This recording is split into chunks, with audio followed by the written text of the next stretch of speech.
this segment I want to show you where the fuses are located for the 554 series Rola-Chem controller. Fuse may be burnt out if say a feeder went bad, and in doing so it sent amps back to the controller, thus burning out the fuse.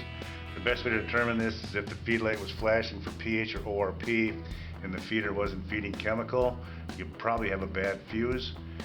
The controller is protected from the feeders with a 5 amp fast burn fuse, and they're located in the lower panel of the controller itself. The best thing to do is unplug the controller because there's live power underneath this panel. And you just want to remove the panel itself.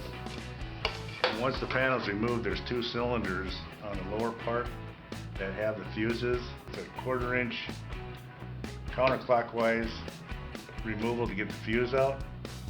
And one trick that you could do is if you had one that was working, say the ORP was working and the pH was not, what you could do is flip-flop the fuses, and the pH works, the ORP doesn't, you probably have a bad fuse.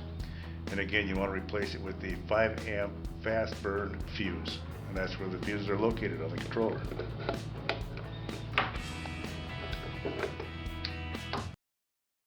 We hope this maintenance made easy video helped you.